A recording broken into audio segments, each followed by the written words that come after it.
देखिए, वर्ष 2020 में जिस तरह से वर्तमान सरकार ने कुकृत्य किया, नालंदा जिला में हमारा हिलसा एक सीट है, जबरदस्ती हमारे कैंडिडेट को हरा दिया गया। वो जीता हुआ कैंडिडेट था, अनाउंसमेंट भी हो चुका था। उसी तरह से भोरे में भी हमारे कैंडिडेट जीत चुके थे, उसको जबरदस्ती हरा दिया गया। परिहार में वही घटना देखने को मिला और इसके अतिरिक्त पूरे बिहार में 10 जगह ऐसे हुए जहां हमारे कैंडिडेट जीत चुके थे, लेकिन उसको दबाव बनाते हुए यहाँ के पदाधिकारियों द्वारा वहां पे हमारे कैंडिडेट को हरा दिया गया।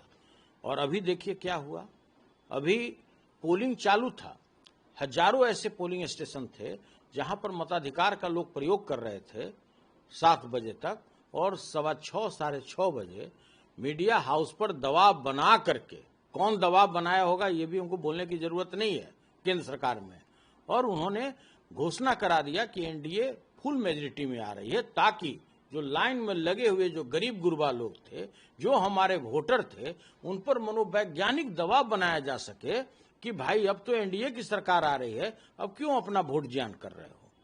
मतलब यही था। तो भाई इस तरह का जो षड्यंत्र अगर चल रहा है तो हम लोग पूरी तरह से सचेत हैं। इस बार बिहार की जनता भी सचेत है और जवाब देने के लिए भी तैयार है।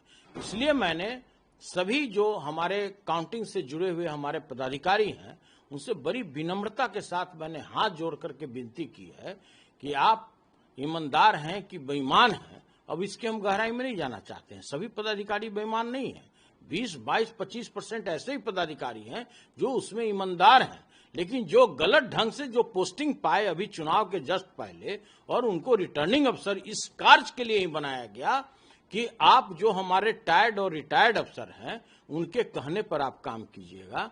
तो हम उनको सचेत कर देना चाहते हैं, उनको हम सावधान करा देना चाहते हैं कि जो पब्लिक 80,000 1 लाख पब्लिक जिस व्यक्ति को मैंडेट दिया है, जिसको जिताने के लिए वोट दिया है, अगर आप उसको हराते हैं तो या तो मेरा कैंडिडेट बाहर आएगा या फिर आप वहां बाहर आइएगा। और आपको उसके बाद जो नेपाल में दृश्य देखने को रोड पे मिला है, जो बांग्लादेश में देखने को मिला है, जो श्रीलंका में देखने को मिला है, वही दृश्य आपको बिहार के रोड पर भी देखने को मिलेगा। और आम जनता, आम पब्लिक, आम आवाम के लोग आपको रोड पर उतरे हुए दिखेंगे।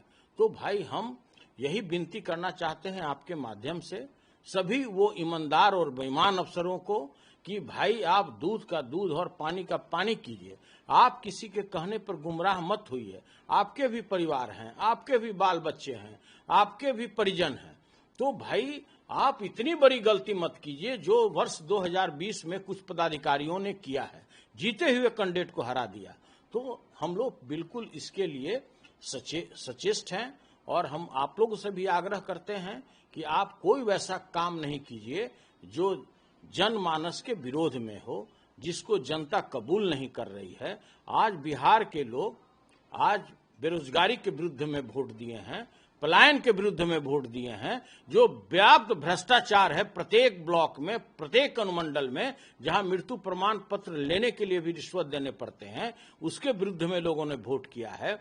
72 से 75 लाख नए लोगों ने वोट किया है, युवा वर्ग ने वोट किया है, वो अपने रोजगार के लिए वोट किया है। जो हमारे लीडर आदरणीय तेजस्वी यादव जी का जो विजन है कि हम किसानों के लिए ये काम करेंगे, महिलाओं के लिए करेंगे, युवाओं के लिए करेंगे, और वैसे बेरोजगार लोग जिस प्रत्येक परिवार में हम सरकारी नौकरी देंगे, लोग इसके लिए बढ़ चढ़कर वोट किए हैं। आज तक के इतिहास में कभी भी 69% वोट पोल नहीं हुआ है, पहली बार पोल हुआ है। तो कहीं सुने हैं क्या कि भ्रष्टाचारी को बढ़ावा देने के लिए लोग वोट किया हो, पलायन को बढ़ाने के लिए लोग वोट दिया हो, जो बेरोजगारी है उसको बढ़ाने के लिए वोट दिया हो। और एनडीए को तो सभी लोग जानते हैं, 15 लाख सभी के खाते में पता नहीं आए कि नहीं आए। 2 करोड़ लोगों को प्रत्येक वर्ष रोजगार देने की बात था, अभी 22 करोड़ लोगों का नौकरी लग जाना चाहिए था, 11 साल हो गया। तो भाई पता नहीं कितने लोगों को रोजगार लगा। तो देखिए, हम यही कहना चाहते हैं कि जो वर्ष 2020 में आप लोगों ने कुकृत्य किया है, उसको दोहराने की चेष्टा मत कीजिएगा। पूरी बिहार की जनता, आम आवाम पूरी तरह से इस मामले से वाकिफ है और सचेत है। आप उस रोड इस नेपाल बनने मत दीजिए, हम यही लोगों से आग्रह करना चाहते हैं। लेकिन इलेक्शन कमीशन तो बोल रही है कि फ्री एंड फेयर इलेक्शन भी हुआ और काउंटिंग भी होगा। देखिए, इलेक्शन कमीशन की बात न की जाए तो बेहतर है। किस तरह से एसआईआर के आड़ में इन्होंने अपना गलत कार्य करने का अपना शुरुआत किया था, अगर माननीय उच्चतम न्यायालय का हस्तक्षेप नहीं होता, उनका आदेश नहीं होता, तो एसआईआर में ये लोग कितने मरे को जिंदा कर देते और कितने जिंदा को मरे कर देते। और भारत का संविधान इसके लिए नहीं बनाया गया है। और हम यह भी कह देना चाहते हैं, इसी राज्य से सारे आंदोलन की शुरुआत हुई है, चाहे संपूर्ण क्रांति हो या 1917 में महात्मा गांधी ने जो सत्याग्रह आंदोलन चलाया है, वो भी इसी राज्य उसी का जनक है। तो हम ये कहना चाहते हैं, सभी पदाधिकारियों से हाथ जोड़कर विनती करते हैं, जो काउंटिंग कार्ड से जुड़े हुए लोग हैं, कि अगर आप किसी भी प्रकार का अगर जीते को हराते हैं तो या तो आप काउंटिंग स्टेशन से बाहर आइएगा या फिर मेरा उम्मीदवार आएगा।